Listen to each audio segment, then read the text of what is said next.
Hey, what's going on guys? Hayes here for another Zenless Zone Zero video, and with Burnice being a little bit over a week away from releasing, I wanted to go over some of what I think are her best teams that you can make on your account regardless of if you're free to play or pay to win.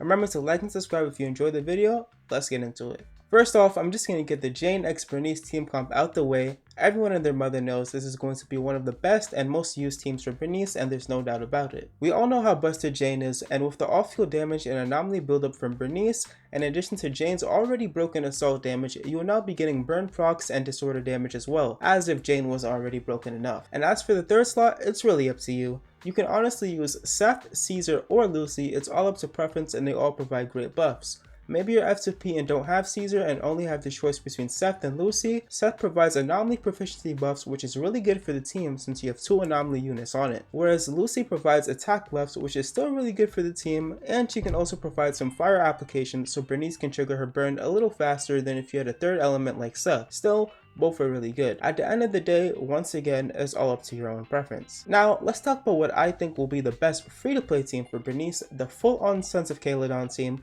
with Piper, Burnice, and Lucy. And this is not just one of the best free-to-play teams, but one of her best teams in general in comparison with Jane. Although Jane does more damage than Piper, Jane basically wants all the field time in the world, whereas Piper is a little less greedy with the field time and gives you a bit more leeway to have your Burnice on field without too much of a DPS loss. And with Burnice buffing both of them, this makes for a pretty strong disorder team comp. And it's definitely one of my favorite teams that becomes better as you get both Lucy and Piper to M6. Since when Piper is at M6, her spin move duration is increased and lasts longer, giving her more anomaly buildup and more damage. And when Lucy is at M6, she can deal fire damage off field when an ally attacks. That also extends the duration of her buffs, giving her a little bit more anomaly buildup to help out Burnice. But whether they are at M0 or M6, this team is still great nonetheless and can clear most if not all content in the game. Enough about disorder for now. Mixing is fine and all, but I wanted to talk about something a little bit more mono. Mono fire is an interesting Burnice team option, and I say interesting because, well, when playing Burnice, you usually want another anomaly unit paired with her, but now you're pairing her with someone in the attacker role instead, Soulja 11. While this team is a little different than normal, it still performed. It's just shining the light more on Soulja 11 than it is on Burnice.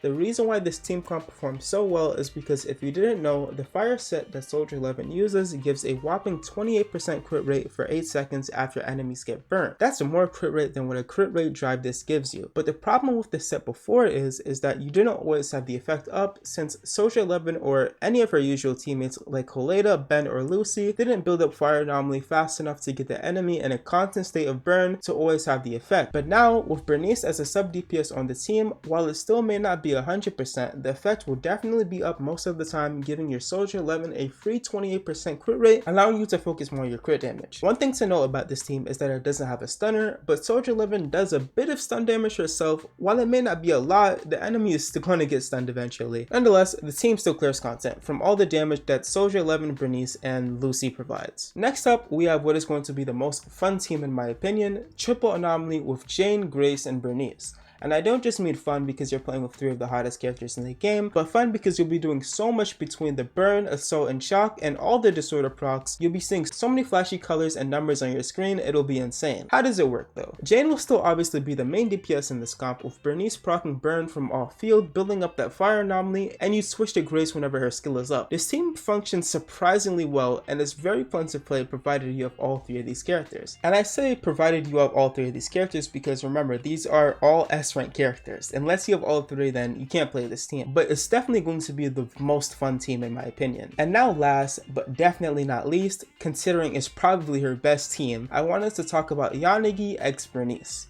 Although she isn't out yet, well, neither of them are out technically, there is no doubt in my mind that this will be the best Burnice team. Yes, even better than Burnice and Jane, which is also why Anomaly is releasing right after Burnice. They want your money. It's kind of like the Zhu Yuan and Qingyi situation where they drop 2 characters that work really well with each other back to back. I think it will be the same for Anomaly, the electric anomaly on-field DPS that may or may not have a kit that works really well with disorders. Wink wink. Even without going into leak territory, if you read the set effects of Chaos Jazz, it's literally spoiling their synergy for you. Fire and Electric, I wonder who those could be for. That being said, obviously if you don't plan to pull for Yanagi, this won't be a team comp for you, but don't worry, just because this is the best doesn't mean the others are bad. They are still really good, amazing even. This is just the top of the top. I think Burnice will be a really great addition to anyone's account, especially if they like the Anomaly playstyle, and if you're still on the fence of whether to pull for her or not, please consider watching my Should You Pull for Burnice video that will be releasing in 2 days or so. Remember to like and subscribe if you enjoyed the video. This was Hayes. Peace.